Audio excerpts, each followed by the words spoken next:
fun or a little bit more like a happy kind of party feel like the last advertisement, maybe we would increase the color saturation and we would take this out of a simple black and white image to something that's more bright and eye-catching. So what I'm going to do is I'm going to take this image and I'm going to go up here to the top of my Photoshop panel and I'm going to go to Image and then Adjustments. And if you look at this panel here, you'll see that there are a lot of different options. I'm going to go down to brightness and contrast. So if I bring up the brightness of this, you can see how much lighter the image is getting. It feels like a little less gritty and dark than that original image did. Then I'm also gonna turn down the contrast a little bit. So I've got a slightly softer image here. And then I'm gonna do something kind of funky here. And I'm going to take this little shape icon here and I'm gonna drag a square over my panel. And then I'm gonna go down here to this little white square. If I double click that icon, I get this color picker here, which allows me to kind of go up and down this color kind of hue gradient here to select a base color. So I'm gonna go with this kind of pinky purple color because I like that kind of neon quality. I'm gonna drag my icon around till I find or drag my dropper around until I find a color that I like. Maybe this like kind of bubblegum pink would work. And now I'm gonna add a new layer here. I'm gonna grab this little paint bucket icon and I'm gonna drop a pink square over it. Looks like I lost my image there completely, but I'm going to then turn down the opacity so it's kind of transparent. Let's try 50%. So now I've got a kind of bubblegum, slightly washed out, desaturated background color. This is giving me a very different feel than that original image. Now, if I wanted to really grab the attention of my viewer, maybe I would change the Saint Laurent to a red text instead of a white. Right now, because I added that layer of transparency on top of it, it's just a light pink and it's not really coming forward a lot. But if I zoom in and I grab my paintbrush tool here, this allows you to just make free-form marks on your canvas. You can use your color picker icon down here to select a color. So I'm gonna knock this up to red. I'm gonna select a really bright saturated red. And then I'm gonna, I don't like that kind of transparency. I'm gonna make a new layer on top of this. I'm gonna bump up my brush size here a bit. Let's try 36. And I'm just gonna paint on top of this just to give you kind of a quick impression of what this would look like in red as opposed to that really pale pink that it currently is.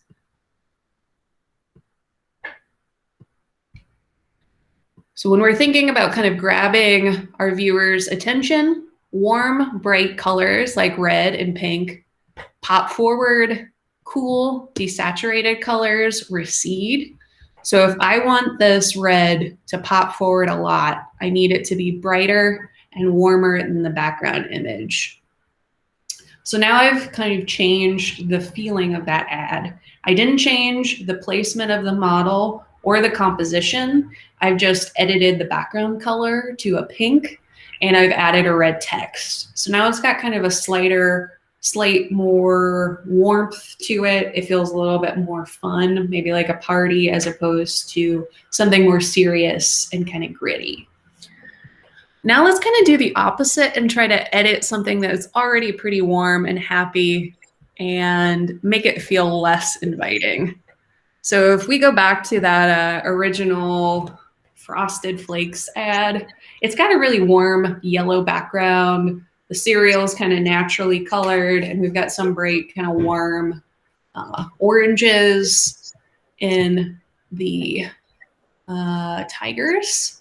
But if I go back up to my adjustments layer and go to the color balance, let's see what happens if we knock this all the way down to be more blue, maybe even a little more green. So that's working pretty well. So if I toggle that off, you can see it goes from very, very warm and inviting, like, oh, this is something I maybe want to eat. I want to go buy Frosted Flakes. But if I switch that to a really cool color palette that's kind of sickly looking, it's definitely not making me want to eat it. If I look at that cereal, it looks kind of green. This does not look appetizing anymore. It kind of changes the mood, and it changes how I feel about this product without actually changing the composition or any of the content that's being delivered. So does that make sense to you guys? Can I answer any questions for you before we wrap up today? We've got about 5 minutes left. So if you feel confident, you can kind of explore in your layers and see if you can change some of the colors of these images. But I'm also happy to just chat with you about what we just discussed. Okay. Do you know you were talking about the, sorry, I didn't mean to like scare you like that or whatever. Do you know how you were just talking about the Frosted Flakes? Mm-hmm. Is it me or them blue Frosted Flakes kind of look bussin'? No, they look pretty gross. So I would say having I would eat those. You would?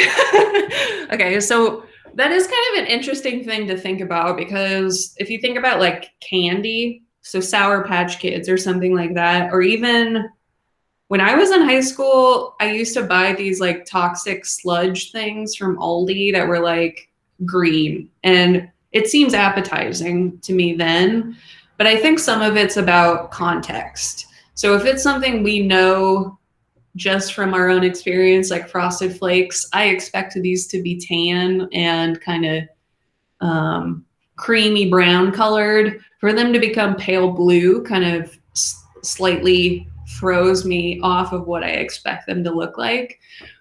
But maybe you have a different experience. What kind of mood do you think is communicated by the blue color? I feel like it's very much giving blueberry vibes. Oh, that's a great point, actually. So these could be blueberry Frosted Flakes. What, can you think of a color that would make them feel unappetizing to you? Doo-doo brown. So maybe dark brown, maybe like a greenish brown. Or like a dark green. Yeah. Carlina, you asked, how do you know what is the best color set for the photos? I would say think about your own associations with color. So if you were trying to make an advertisement or, you know, a cereal box feel happy and comforting, what kind of colors do you gravitate towards? Or maybe it's something that's more serious. So if you are creating your resume, maybe you're not necessarily going for crazy neon colors if you are trying to get very kind of business oriented jobs. So if you're going into a more stereotypical business environment, you might prioritize blues, grays, pale greens. But if you're not interested in that at all, maybe you want to be a filmmaker. So you need to go towards the audience that you are shooting for or trying to attract. So maybe it's bright neon colors because that's what kind of attracts your eye. And if you're trying to get your same age demographic, you can use your own experience. Yeah, Carlina, so if you like darker things, like kind of like that black and white image that's a little bit grittier, that's where you would want to go. But you said yellowish for happy. That is a perfect example. we use yellow and orange to kind of represent warmth, good feelings, sunshine. So when we see objects, so say you created a image with the sun being dark green instead of yellow, it might look really cool and kind of trippy, but it wouldn't necessarily give you the same kind of warm feeling. So would you say that you like all black and white, Carlina? Or would you say there are colors that you would kind of mix in with your personal aesthetic? It definitely is different for different people. I mentioned that word aesthetic before. Aesthetic just kind of means the things that we are naturally attracted to. When we're talking about the study of aesthetics, it's trying to think about why people like the things that they do. So if you like a kind of darker, grittier aesthetic, like the one that's in your icon picture, that's a great example. If you look at your icon in combination with Devante's, which is kind of yellow and warm and orangey, they give off different moods and feelings, and we can kind of understand each of your personal aesthetics just based on those photos. And if you took your same image of the blunt bangs, big eyes, put it in that yellow orange color palette, it might give it a completely different feeling. So I would say that there's not a for sure answer of what is the best and what is the worst. Some of it has to come down to just personal preference. But I think if you kind of go along with the general rules we discussed, like warm colors popping forward, cool colors receding, you can at least change the way that someone views a focal point versus something that's secondary and not as important. All right. So like I have a question. Yeah. So if you were to make like a kid's book, right? And all the pictures were like if you were trying to get like little kids' attention and stuff like that, would you use like brighter colors? Basically. Yeah, I think that's a really good example. I would say it was something like a children's book or even like cartoons, graphic novels, comic books. We tend to see brighter colors if it's not in just straight black and white. But for kind of a happier, softer feeling, colors definitely work better. If you want a darker, grittier feeling, black and white's going to communicate that. But like, if you think about the Grinch icon in Andrea's photo, what would that look like rendered the same way that Carlina's is, and kind of a bold black and white? It would definitely change the aesthetic of that image, and it would change the mood or feeling that's communicated about by it. The Grinch might look a little more like a villain. Well, I guess the Grinch is a little bit of a villain at some points already, but he might look even tougher, you know, if he had black and white and gray as opposed to just that kind of bright green. We're at noon, so if you guys have to wrap up for the next class, we can end it here, but I'm happy to answer as many questions as you may have. Nicole, my student, Carlissa, went a little crazy on the St. Laurent ad, and she was just playing around with everything, and it turned out to be a little bit demonic, but I'm very proud of her. Oh, I love it. That turned out great. Miss Moore, or one of my co-teachers, goes, it's artsy, but it's horrible. Like, yeah. But she was playing around with the tools and stuff like that, so it was kind of fun. Very creative. Yeah. Yeah. I think one question for the recording, Nicole, you probably saw I clicked record in the middle of that to kind of have it so we could all always look back at it to do some Photoshop things. But could you maybe show us how you set up your workflow in Photoshop? So some of them, you know, when they open it, they still had tutorials and stuff. So I was closing out of that to kind of get it set up to more of a smooth workflow like what you had with the layers and then the adjustments right next to it. But maybe you could show us how to set up like a good screen in Photoshop to be most productive. That would probably be really helpful. Yeah. Let me. Oh, is that your school bell? Yeah, this would just be mainly for the recording for future, so we can look back at it. This would be helpful to have, I think. So if I were to recreate this and start a new document, I have this preset as a letter size document. When you start a new document, you can create a specific width and height, or you can use a template. So say a print template of letter size works great for most things. You can just change your orientation, whether or not you want it to be vertical or horizontal there. And the easiest way to keep things organized is to use this layers panel. This is where all of your stuff that you're creating gets stacked. Right now, this has a background layer that is locked. So I can see I have a white background. It's turned on because of the eye icon, and it's locked, which means I can't do anything to it. If I try to paint on it, I can't. Oh, well, never mind. I can't edit it once it's locked.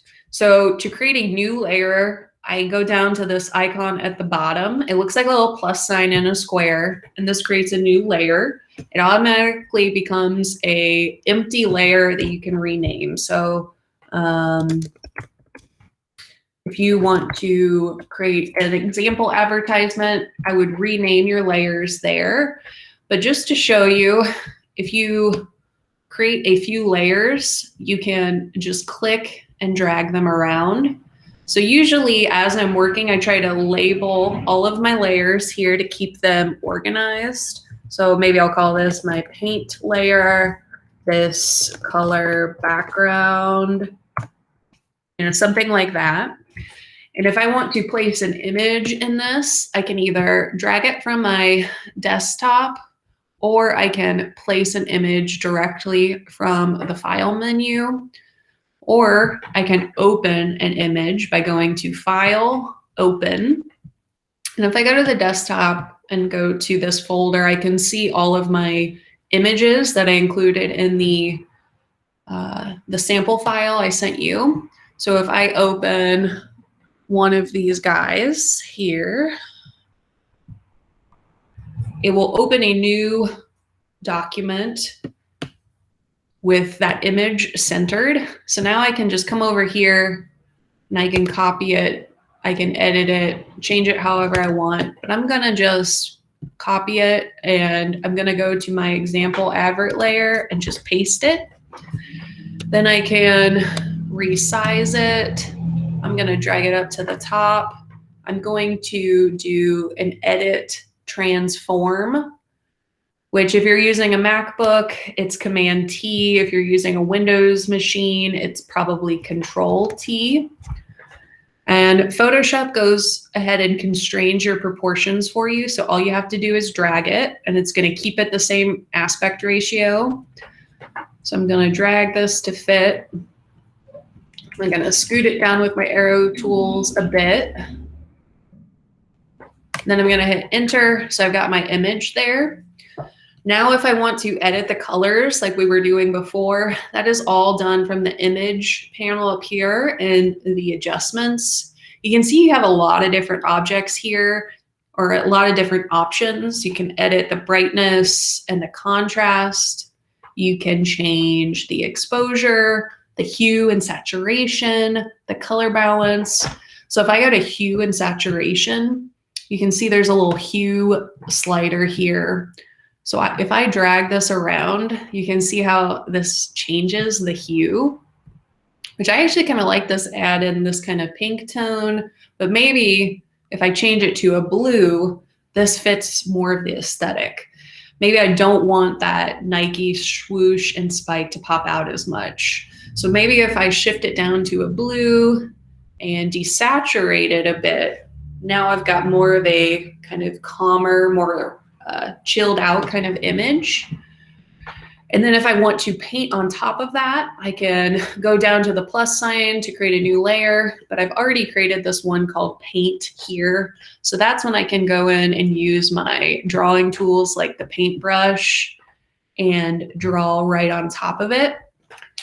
The benefit of using the layer system is being able to toggle the visibility on and off.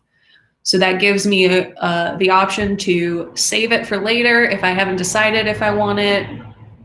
I can also copy my layers and paste them if I want to duplicate the same object, or I can drag it around to a different placement. So say I create a shape in here of a really big brush stroke. So let's drag this way up. I'm just double clicking these brush options up here to change my brush size, and I can see different brushes. I'm going to double click the color picker and I choose a pink, a pale pink. And now I'm going to do a big swoosh. You can see that it kind of falls behind that red, but if I drag it above the old layer, it keeps them stacked in that order so you can easily reorder them however you want. And if I decide, these just look like scribbles, I don't want them, I can just toggle those eyeballs on and off. And then another thing that's a good idea about your workflow is just to make sure you're saving your document frequently. So if you go up to File, Save As, you can select a location to save it to. So if we just call this Spike, I can save it to my desktop. And then as I'm working, I can use Command S or Control S on my keyboard and just save it, or go up to the File menu and save it from there. And then if I want to export it as an image, I also have that option. So if I go to export, quick export as a ping and do save, and then go back to my folder, I can pull up that image to compare to my design file.